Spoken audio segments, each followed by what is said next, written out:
لله نحمده ونستعينه ونستغفره ونؤمن به ونتوكل عليه ونعوذ بالله من شرور أنفسنا ومن سيئات أعمالنا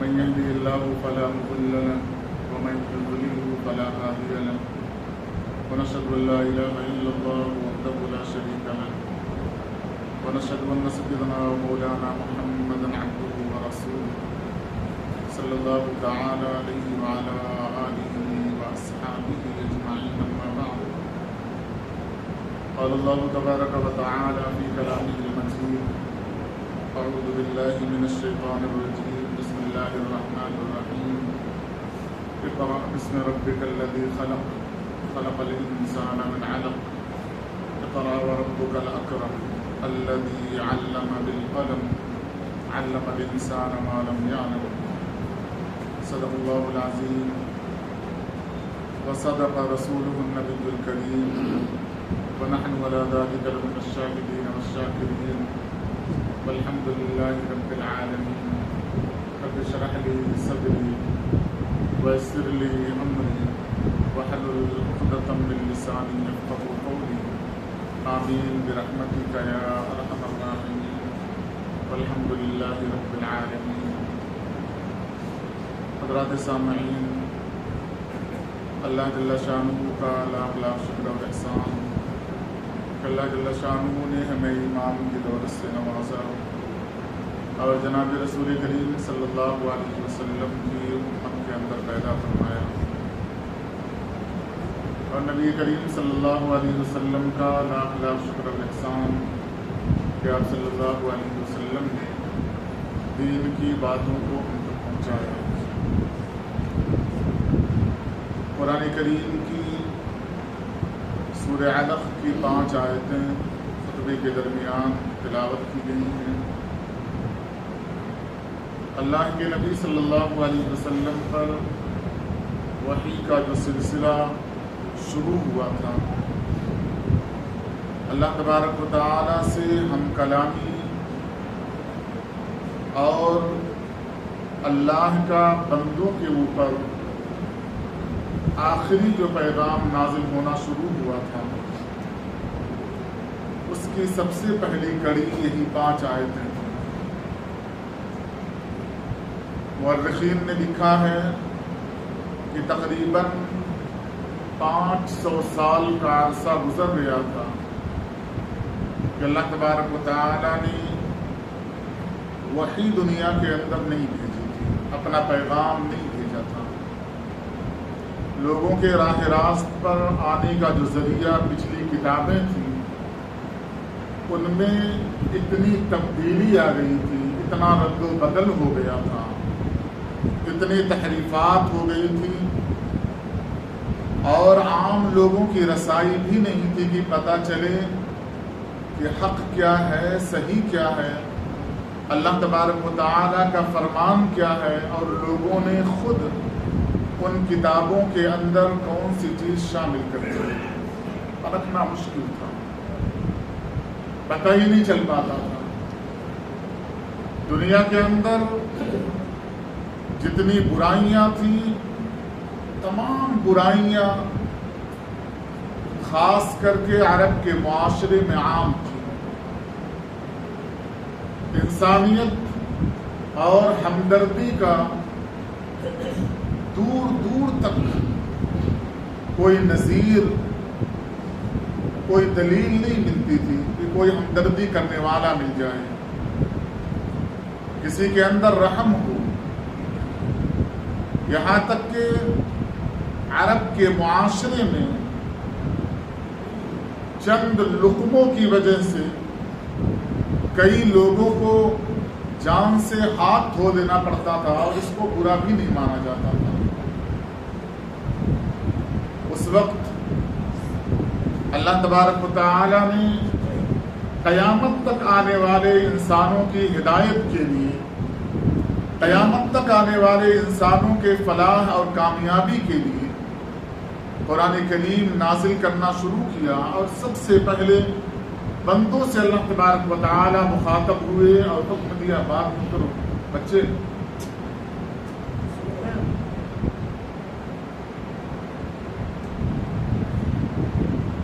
اللہ تبارک و تعالی نے بندوں سے مخاطب کرتے ہوئے سب سے پہلے جس چیز کا حکم دیا ہے وہ ہے علم کا، پڑھنے کا۔ اللہ تعالیٰ نے جب دنیا کو بنانا شروع کیا، بن گئی دنیا، جن لوگوں کے لیے بنایا تھا یعنی انسان، اس انسانیت کی جب شروعات کرنی تھی، اللہ تبارک و تعالیٰ نے فرشتوں کے سامنے اپنی بات رکھی، یہ بات رکھی کہ ہم انسان بنانا چاہ رہے ہیں، ہم کچھ ایسی قوم بنانا چاہ رہے ہیں جو دنیا کے اندر بھیجی جائیں، وہ اللہ کی عبادت کریں، ہماری عبادت کریں۔ آپ سورہ بقرہ اٹھا کر دیکھیں، اللہ تبارک و تعالیٰ نے بڑی تفصیل کے ساتھ اس واقعے کا تذکرہ کیا ہے۔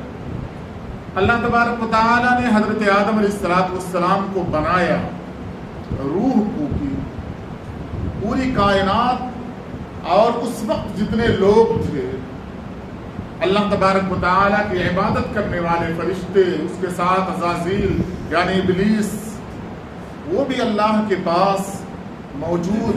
اللہ تبارک و تعالیٰ نے آدم علیہ السلام کے اندر روح پھونک دی، وہ مورت یا وہ ڈھانچہ جو اللہ تبارک و تعالیٰ نے بنایا تھا انسانی شکل میں آ گیا۔ قرآن کریم نے حضرت آدم علیہ السلام کے شرف اور عزت کا جو تذکرہ کیا ہے وہ بڑے نرالے انداز میں کیا ہے۔ اللہ تعالیٰ نے فرمایا وَعَلَّمَ آدَمَ الْأَسْمَاءَ كُلَّهَا کہ ہم نے آدم علیہ السلام کو چند چیزوں کے نام سکھائے، اور پھر انہی چیزوں کو اللہ تبارک و تعالیٰ فرماتے ہیں ہم نے فرشتوں کے سامنے پیش کیا۔ فرشتوں سے ہم نے سوال کیا یہ کیا ہے؟ فرشتوں نے کہا لا علم لنا الا ما علمتنا، ہمیں تو صرف وہی چیز معلوم ہے جو آپ نے بتایا۔ اللہ تعالیٰ فرماتے ہیں پھر اللہ نے خود آدم علیہ السلام سے سوال کیا۔ آدم علیہ السلام نے ایک بعد دیگرے ایک چیزوں کے ناموں کا تذکرہ کیا۔ پھر اللہ تعالیٰ نے فرمایا کہ ہم تم سے کہے نہیں تھے، یعنی فرشتوں سے اللہ تبارک و تعالیٰ مخاطب ہوئے، کیا ہم نے یہ نہیں کہا تھا کہ غیب کا علم، چاہے وہ زمین کے اندر کی چیزیں ہوں، آسمان کے اندر کی چیزیں ہوں، ہم جاننے والے ہیں۔ اس کے بعد اللہ تبارک و تعالیٰ نے وَإِذْ قُلْنَا لِلْمَلَائِكَةِ اسْجُدُوا لِآدَمَ کہا۔ یہ پورا واقعہ اللہ تبارک و تعالیٰ نے اپنے سامنے رکھا، علم کی وہ اہمیت بتائی اللہ تبارک و تعالیٰ نے اس صورت کے اندر کہ آدم علیہ السلام کی پیدائش پر فرشتوں نے یہ کہا تھا کہ یہ آدم ہے جو دنیا کے اندر فساد مچائیں گے، خون خرابہ کریں گے، ہم آپ کی عبادت کرنے والے ہیں۔ اللہ تبارک و تعالیٰ نے پھر بھی آدم علیہ السلام کو بنایا۔ اب آدم علیہ السلام کا اونچا مقام، ان کی عزت، ان کا شرف، ان کا وقار بتانا ہے، تو یہ پورا واقعہ رونما کروایا ہے اللہ تبارک و تعالیٰ نے کہ جب آدم علیہ السلام نے ان چیزوں کے نام بتائے جن کا علم فرشتوں کو نہیں تھا، پھر فرشتوں سے کہا اللہ تعالیٰ نے آدم کا سجدہ کرو۔ فرشتوں نے سجدہ کیا الا ابلیس نے سجدہ نہیں کیا۔ آپ دیکھیں قرآن کریم اٹھا کر اس کی تفسیر اٹھا کر دیکھیں، احادیث کا ذخیرہ اٹھا کر دیکھیں۔ ایک ہے سیدنا آدم علیہ السلام جو پہلے انسان ہیں، پہلے انسان اور پہلے نبی ہیں۔ اللہ تبارک و تعالیٰ نے علم سے نوازا ہے، بڑا اونچا مقام دیا ہے، ابو البشر کا مقام دیا۔ اس سے پہلے اللہ تعالیٰ نے ابلیس کو بھی بنایا ہے، لیکن یہ تمام واقعہ ابلیس کے سامنے اللہ تبارک و تعالیٰ نے نہیں رکھا، اور تمام مفسرین نے اس بات کا تذکرہ کیا ہے کہ ابلیس بہت بڑا عالم تھا، بہت زیادہ جاننے والا تھا۔ اس کے مقابل میں فرشتوں کا علم ہیج تھا، کم تھا، فرشتوں کو اتنی معلومات نہیں تھی، لیکن جو مقام اللہ تبارک و تعالیٰ نے دیا ہے وہ سیدنا آدم علیہ السلام کو دیا ہے۔ ابلیس کو چھوڑ دیا علم ہونے کے باوجود، اور وہی علم جو شرف کا باعث بنا تھا، جو فرشتوں کے استادی کا ذریعہ بنا تھا کہ ابلیس فرشتوں کا استاد ہوا تھا، وہی علم ابلیس کے ذلت و خواری کا بھی ذریعہ بنا۔ ابا واستکبر وکان من الکافرین، اللہ تعالیٰ نے فرمایا کہ ایک انکار اور تکبر نے ہمیشہ کے لیے ابلیس کو لعنت و ملامت والا بنا دیا۔ ایک انکار تھا، اور اس انکار کے ساتھ جو صفت تھی وہ تکبر کی صفت تھی۔ اللہ تعالیٰ نے ایک ساتھ اس واقعے کو بیان کرنے سے دو اسباق، دو نصیحتیں ہمیں دی ہیں۔ ایک نصیحت یہ دی ہے کہ علم ہو لیکن آدم علیہ السلام کے جیسا علم، کہ علم ہے اس کا بیان بھی ہو رہا ہے۔ اللہ تبارک و تعالیٰ نے اتنا شرف دیا، اتنا مقام دیا کہ جس کی استادی عزازیل کر رہا ہے، ابلیس کر رہا ہے، ان تمام فرشتوں سے اللہ تبارک و تعالیٰ نے آدم علیہ السلام کو سجدہ کروایا، اونچا مقام دیا اللہ تبارک و تعالیٰ نے، لیکن آدم علیہ السلام کے اندر تکبر نہیں آیا۔ تو تکبر سے بچنے کی بنیاد پر اللہ تبارک و تعالیٰ نے ابو البشر کا لقب دیا آدم علیہ السلام کو، اور آدم علیہ السلام انسانیت کی ابتدا اور تمام کائنات میں آنے والے تمام انسانوں کے باپ، تمام انسانوں کے دادا، اتنا اونچا مقام اللہ تبارک و تعالیٰ نے دیا۔ علم تھا، تکبر نہیں تھا۔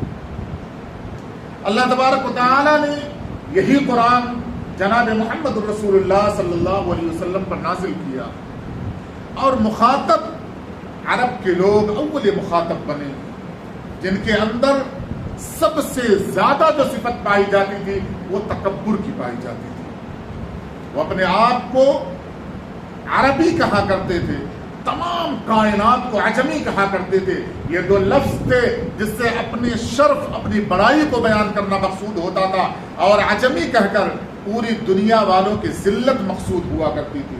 انہیں اللہ تبارک و تعالیٰ نے مخاطب کیا، اللہ کے نبی صلی اللہ علیہ وسلم سے فرمایا آپ عرب کے لوگوں کو مخاطب کریں اور انہیں بتائیں کہ اللہ نے جو پیغام نازل کیا ہے اس پیغام کا پہلا مقصد، پہلا لفظ ہے اقرا، پڑھیے۔ کیا پڑھیے، کیسے پڑھیے، یہ اللہ تبارک و تعالیٰ نے پوری تفصیل بتا دیا۔ اور پھر اللہ تبارک و تعالیٰ نے اسی پہلی وحی کے اندر بتایا ہے کہ علم کی صفت دینے والا، علم سے سرفراز کرنے والی جو ذات ہے وہ اللہ تبارک و تعالیٰ کی ذات ہے، تاکہ تکبر نہ آنے پائے۔ تو علم جو شرافت کا ذریعہ ہے، جو دنیا کے اندر ترقی کا ذریعہ ہے، جو آخرت کے اندر ترقی کا ذریعہ ہے، سب سے پہلے وحی کے ذریعے سے، کائنات کی ابتدا کے ذریعے سے اللہ تبارک و تعالیٰ نے جس چیز کی شروعات کی ہے وہ تمام چیزیں اللہ تعالیٰ نے ہمیں دی، اور وہ 30 پارے کی شکل میں اور احادیث کے ذخیرے کی شکل میں ہمارے پاس موجود ہے۔ یہ جو وقفہ چل رہا ہے، چھٹیاں ختم شروع ہوئی ہیں اور نیا تعلیمی سال شروع ہونے والا ہے، ہم ان چھٹیوں کے اندر پلان کرتے ہیں، منصوبہ بناتے ہیں کہ ہمیں کیا کرنا ہے اپنے بچوں کے ساتھ، فرصت کے لمحات کہاں گزارنے ہیں، کیسے گزارنے ہیں۔ تو کچھ اوقات مستقبل میں اپنے لیے لاٹھی بنانے والی اولاد کے لیے، سہارا بننے والی اولاد کے لیے تھوڑا سا سنجیدگی سے سوچئے گا کہ اللہ تبارک و تعالیٰ نے عزت کے لیے، سربلندی کے لیے جو ذرائع ہمیں دیے ہیں ان میں سب سے پہلی چیز ہے علم۔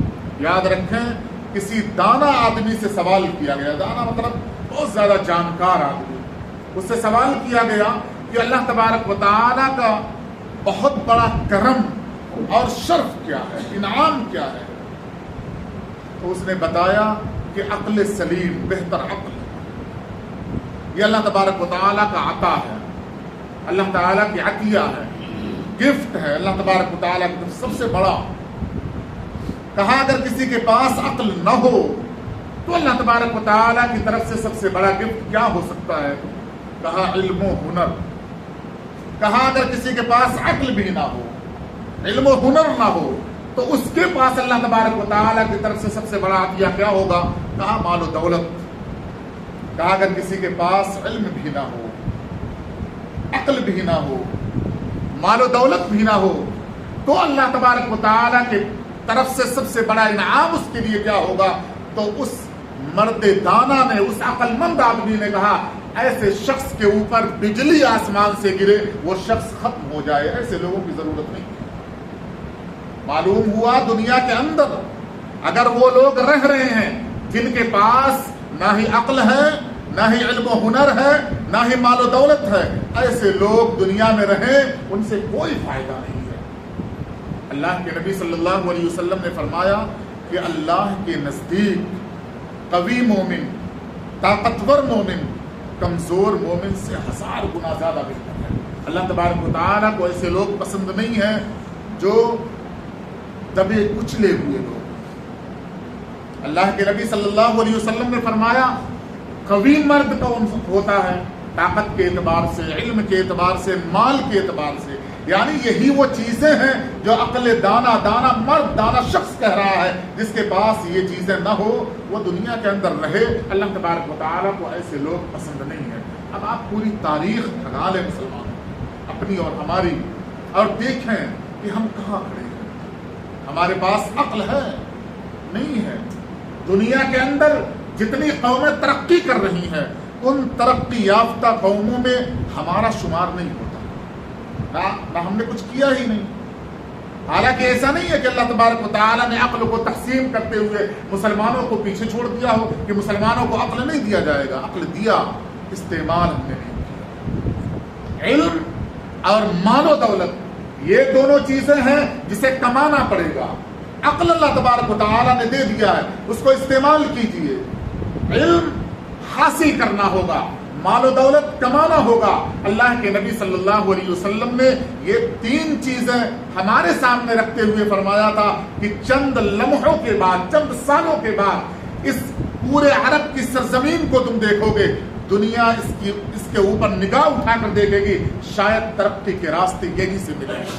اور آپ پوری تاریخ اٹھا کر دیکھیں، 10 سالہ عرصہ ملا ہے جناب محمد رسول اللہ صلی اللہ علیہ وسلم کو ہجرت کے بعد حجۃ الوداع کے موقع پر آپ صلی اللہ علیہ وسلم نے خطبہ دیا تھا اور کہا تھا دنیا کا کوئی آدمی، قیامت تک پیدا ہونے والا آدمی کسی ایک صحابی کی اگر اقتدا کر لے گا وہ کامیاب ہو جائے گا۔ 1,24,000 صحابہ موجود تھے، ان میں سے ایک صحابی ایسے آپ کو نہیں ملیں گے جو جاہل ہوں، پڑھے لکھے نہ ہوں، جو جاہل ہوں، پڑھے لکھے نہ ہوں، جو غریب ہوں، جو محتاج ہوں اور محتاجگی کو پسند کرتے ہو، جو علم و ہنر والے نہ ہو، ایسا ایک صحابی آپ کو پوری تاریخ میں ملنے والا نہیں ہے۔ 10 سال کا عرصہ ملا تھا۔ میں نے گزشتہ جمعہ بتایا تھا کہ دوسرے سال آپ صلی اللہ علیہ وسلم کے ساتھ جنگ ہوئی، غزوہ بدر۔ ایسا زمانہ گزر رہا صحابہ کے اوپر کہ ایک ایک دانے کے محتاج، اس کے باوجود آپ صلی اللہ علیہ وسلم نے فدیہ جو متعین کیا ہے، وہ لوگ جو قید ہو کر آئے ہیں مشرکین مکہ سے، ان سے کہا 10 مسلمانوں کو تم تعلیم دے دو، یہ تمہارا فدیہ ہے، تم آزاد کر دیے جاؤ۔ مورخین نے، علماء کرام نے لکھا کہ آپ صلی اللہ علیہ وسلم نے مستقبل کو دیکھا تھا، فیوچر کو دیکھا تھا کہ یہ وہ قوم ہے کہ اگر انہیں تعلیم دے دی جائے گی، آج بھوکے ہیں کل بھوکے نہیں رہیں گے، آج محتاج ہیں کل محتاج نہیں رہیں گے۔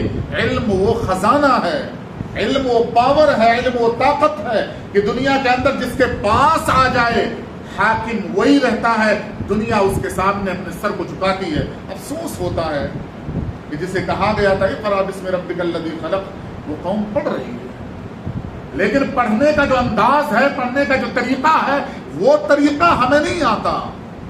اللہ تبارک و تعالیٰ نے اسی آیت کے اندر یہ بھی بتایا تھا کہ اس رب کا نام لے کر پڑھنا جسے پیدا کیا ہے۔ قرآن اور قرآن سے نکلنے والے تمام علوم جو دنیا کے اندر رائج ہیں، جتنے بھی علم ہیں، جتنے بھی علم آنے والے ہیں، ان تمام علم کا منبع اور ذریعہ قرآن کریم ہے۔ کوئی علم ایسا آپ کو نہیں ملے گا جسے کہا جا سکے یہ شرعی علم نہیں ہے، یہ قرآنی علم نہیں ہے۔ آپ کوئی بھی علم حاصل کرو، لیکن یہ آپ کے دل کے اندر بات بیٹھی رہے کہ یہ علم اللہ تبارک و تعالیٰ کا ہے اور اس واسطے میں پڑھ رہا ہوں، اس علم کے ذریعے سے اللہ تک پہنچوں گا۔ علم حاصل کر لیا ہم نے، اور حاصل کرنے کا ایک ذریعہ ہم نے بنایا، کیا؟ صرف کمانا۔ کیسے کمانا ہے؟ کیا کمانا ہے ہمیں نہیں آتا. اولاد، والدین، معلمین، اسکولوں کے ٹیچرز، لیکچررز، جتنے بھی آپ کو دنیا کے اندر ملنے والے ہیں، کوئی آپ کو یہ نہیں بتائے گا کہ کمانا کیسے ہے، کیا کمانا ہے. بس کمانا ہے. آپ جتنا بھی پڑھ لو، انجینئر بن جاؤ، ڈاکٹر بن جاؤ، آپ کو بتایا جائے گا صرف آپ کو کمانا ہے. دنیا کے اندر عزت کا رزق حاصل کرنے کے لیے، عزت کی زندگی حاصل کرنے کے لیے اللہ تبارک و تعالی نے علم دیا تھا. آج آپ دیکھ لیں، دنیا اتنا ترقی کر گئی کہ آپ کوئی بھی آلہ لے لیں، ایک آلہ، موبائل لے لیں، لیپ ٹاپ لے لیں، ٹیب لے لیں، کوئی بھی لے لیں، وہ علوم جو 1500 سال سے لے کر اب تک آئے تھے، وہ تمام علوم آپ کے انگلیوں کے نیچے ہیں. آپ وہ نالج ایک ٹچ پہ پا جائیں گے. آج کا معلم اگر آپ کو وہی نالج دے، آپ کا باپ، آپ کی ماں اگر وہی نالج دے جو آپ کمپیوٹر یا لیپ ٹاپ پر بیٹھ کر ایک انگلی کے دبانے سے آپ حاصل کر سکتے ہیں، تو وہ علم آپ کو نہیں دیا جا رہا ہے. آپ تو کہیں بھی حاصل کر سکتے ہیں. آپ کیوں بیٹھیں گے کسی کے پاس؟ آپ کسی کے درس میں کیوں جائیں گے؟ آپ اسکول، کالج، مدارس کا رخ کیوں کریں گے؟ آپ کسی عالم یا کسی لیکچرر، کسی دانشور کی بات کیوں سنیں گے؟ آپ کو پتا ہے کہ وہ بات میں کسی بھی آلے کے اندر سن سکتا ہوں. اس واسطے آپ دیکھیں گے مسجدیں خالی نظر آئیں گی، درسگاہیں خالی نظر آئیں گی. یہاں تک کہ والد بیٹھا ہوا، والدہ بیٹھی ہوئی اپنے اولاد کے انتظار میں بیٹھے ہوئے ہیں، وہ لوگ نظر نہیں آتے. جو دادا اور دادی کی کہانیاں سنا کرتی تھیں، پوتے پوتریاں، وہ نظر نہیں آتی. کیوں؟ وہ نالج انہیں کہانی کی شکل میں لیپ ٹاپ میں نظر آ رہا ہے. آپ کچھ ایسی چیز دیں اس آنے والی نسل کو، اس نسل کو جو یہ آلہ نہ دے سکے. اگر آپ اس طرز پر اپنے آپ کو تیار کر کے ان کے سامنے پیش کریں گے کہ یہ لیپ ٹاپ، یہ کمپیوٹر، یہ آلات آپ کو وہ چیز نہیں دے سکتے جو میں دے سکتا ہوں، پھر یہ لوگ محتاج نظر آئیں گے. آپ کے لیکچر ہال میں نظر آئیں گے، کانفرنسوں میں نظر آئیں گے، مساجد کے اندر آئیں گے، دروس قرآن میں نظر آئیں گے، احادیث کے درسوں میں نظر آئیں گے، لیکن آپ کچھ دینے والے نہیں ہیں. کیوں؟ آپ نے خود محنت نہیں کیا. علم اللہ تبارک و تعالی نے کتاب کی شکل میں اگر صرف دینا ہوتا تو قرآن براہ راست نازل کر دیتا. اللہ یہ قرآن ہے جس طریقے سے تورات نازل ہوئی تھی، جس طریقے سے زبور نازل ہوا تھا، جس طریقے سے انجیل نازل ہوئی تھی، جس طریقے سے صحائف نازل ہوئے تھے، اس طریقے سے قرآن بھی نازل ہو گیا. لو پڑھ لینا. لیکن اللہ تبارک و تعالی نے صرف قرآن نازل نہیں کیا، قرآن کو سمجھانے والی ذات کو قرآن کے نزول سے 40 سال پہلے نازل کر دیا، دنیا کے اندر بھیج دیا. یہ وہ شخصیت ہے کہ جو 40 سالہ زندگی گزارے گی، اس کے بعد اللہ کا فرمان آئے گا تو اس فرمان کے اندر کی چیز کو جو تم قرآن سے حاصل نہیں کر سکتے، وہ جناب محمد رسول اللہ صلی اللہ علیہ وسلم بتائیں گے. صحابہ محتاج ہو گئے. وہ صحابہ جو کھیتی باڑی کیا کرتے تھے، دن بھر جا کر مزدوری کرتے تھے، لیکن رات میں آ کر صحابہ اپنے ساتھی سے پوچھتے تھے آپ صلی اللہ علیہ وسلم نے آج کیا سمجھایا؟ طرز تعلیم بدلیں، طرز تربیت بدلیں. آپ اپنی اولاد کو بتائیں آج دنیا کے اندر بڑے بڑے پیکج آپ کو مل سکتے ہیں، اتنا آپ کما سکتے ہیں، لیکن کمانے کے لیے جو کام آپ سے لیا جا رہا ہے وہ کام اللہ کی مرضی کے مطابق ہے یا نہیں ہے، یہ اسے احساس ہونا چاہیے. کسی کی جیب کاٹ لیا جائے، کسی کے بینک سے بینک اکاؤنٹ صاف کر دیا جائے، کسی کا فلیٹ پر حملہ کر کے قبضہ کر لیا جائے اور یوں مالدار ہو جایا جائے، اور ساتھ میں ہم انجینئر بھی ہوں، ڈاکٹر بھی ہوں، بڑے عالم ہوں، ایسے علم سے اللہ تبارک و تعالی نے فرمایا کوئی ترقی ملنے والی نہیں، کوئی فائدہ حاصل ہونے والا نہیں ہے.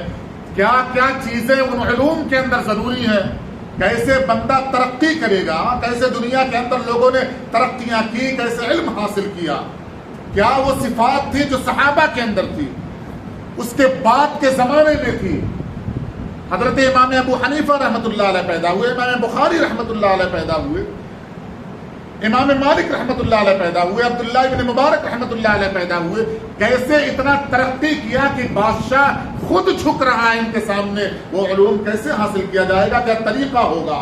ہماری نوجوان نسل وہ کیسے حاصل کرے گی، کیسے ترقی کرے گی؟ انشاءاللہ آئندہ جمعہ اس پہ تفصیل سے بیان کیا جائے گا. اللہ تبارک و تعالیٰ سے دعا ہے کہ اللہ عقل سلیم